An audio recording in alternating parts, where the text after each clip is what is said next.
আজকে চলে আসলাম ভীষণ শোরুমে আম্মুর অনেক দিনের স্বপ্ন পূরণ করার জন্য আর আম্মুর অনেক দিনের ইচ্ছে পূরণ করার জন্য। কারণ আম্মু গ্রামের বাড়ির জন্য একটা ফ্রিজ কিনবে, আম্মুর অনেক দিনের ইচ্ছা। আসসালামু আলাইকুম, সবাই কেমন আছেন? আল্লাহর রহমতে সবাই ভালো আছেন। আমিও আলহামদুলিল্লাহ মোটামুটি ভালো আছি আপনাদের দোয়ায়। মাঝখান দিয়ে তো আমার ভিডিও ওইভাবে ছাড়া হয়নি, অনেক দিন গ্যাপ গেল, কারণ আমার ফোন নষ্ট ছিল, তার জন্য ভিডিও ছাড়তে পারিনি। আর আমার এক আন্টি মারা গেছে, তার জন্য আমাদের মন মানসিকতা ওই রকম ভালো ছিল না, মানে খুব খারাপ সময়ে গেছে আমাদের, তার জন্য আর ভিডিও ছাড়া হয় নাই। আর আজকে আবার চলে আসলাম একটা নতুন ভিডিও নিয়ে। আম্মুর শখ পূরণ করার জন্য ভীষণ শোরুমে আসছি ফ্রিজ কিনতে। আর ফ্রিজ কিনতে এসেই এই ফ্যানটা আমার অনেক পছন্দ হয়েছে, কারণ গোল্ডেনের মধ্যে হোয়াইট কালার। আমি আম্মুকে বলতেছি, আম্মু আমার এই ফ্যানটা অনেক পছন্দ হয়েছে, অনেক ভালো লাগছে। আমি যখন হাতে টাকা পয়সা হবে তখন এই ফ্যানটা আমার রুমের জন্য নিব। আর এই ফ্যানটা আপনার 4500 টাকা।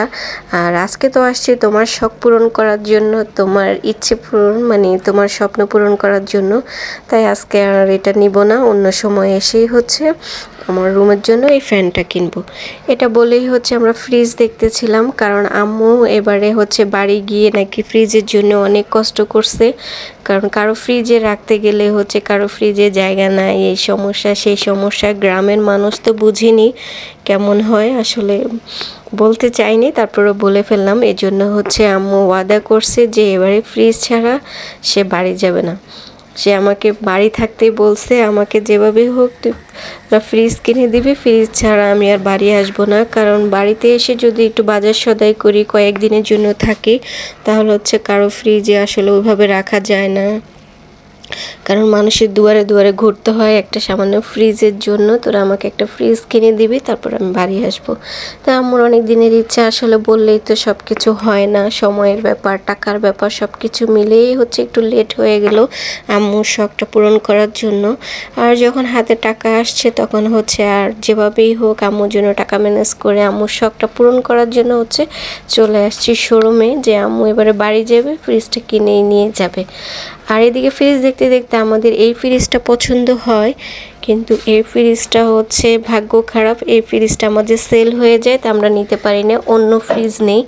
আর পরের দিন সকালেই আম্মুরা বাড়ি যাবে নোয়াখালী, তার জন্য আমাদের বাড়ি মানে ঘরের সমস্ত জিনিস আমাদের প্যাকেটিং হয়েছে। আসলে আমাদের আগে আমরা যে বাসায় ছিলাম সে বাসাটা অনেক বড় ছিল, সে বাসায় আমাদের জিনিসপাতিও অনেক বেশি মানে কেনা হয়েছে, অনেক ছিল, কিন্তু এ বাসায় এসে আমাদের ওইভাবে আমরা জিনিসপত্র ইউজ করতে পারি না, কারণ এই বাসাটা ছোট, তার জন্য আমাদের অনেক জিনিসপাতি এক্সট্রা রয়ে গেছে, যে আমরা জায়গার জন্য ফিটিং করতে পারি না, খাট, চেয়ার, অনেক কিছুই। তো যেহেতু আমাদের পিক আপ নিতেই হবে, আম্মু বাড়িতে ফ্রিজ নিবে, তার জন্য আমরা এগুলোও আমরা দিয়ে দিলাম একসাথে। আর অনেকের প্রশ্ন থাকতে পারে, ফ্রিজ কি গ্রামের বাড়িতে পাওয়া যায় না? আসলে গ্রামের বাড়িতে পাওয়া যায়, কিন্তু আমার আম্মুর মানসিক শান্তি সে ঢাকা থেকে নিবে। আর এইদিকে এই যে দেখলেন, এটা আমাদের আম্মুর জন্য একটা ব্লেন্ডার মেশিন কিনে দেওয়া হয়েছে ফ্রিজের সাথে, কারণ আম্মু বাড়িতে গিয়ে যাতে বাটাবাটি না করতে হয়, আম্মুর কষ্ট যাতে না করতে হয়, কারণ আম্মু সব বাটাবাটি আসলে করতেও পারে না, এই জন্য ব্লেন্ডার মেশিনটাও কিনে দেওয়া, যাতে আমার আম্মুর কষ্ট না হয়।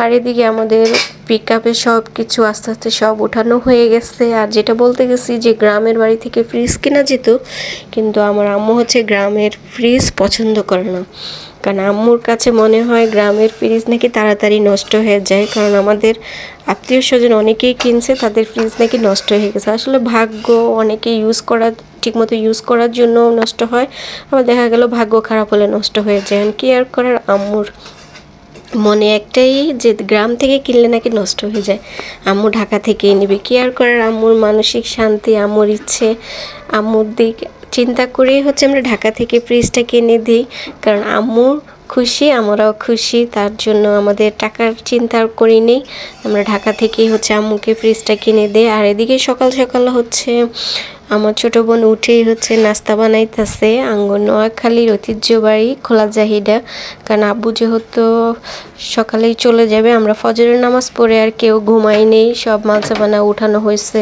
পিক আপে। এখানে আমরা আব্বু নাস্তা করে বের হয়ে গেছে, আর আমরাও এখন নাস্তা করতেছি। আর ভিডিওটা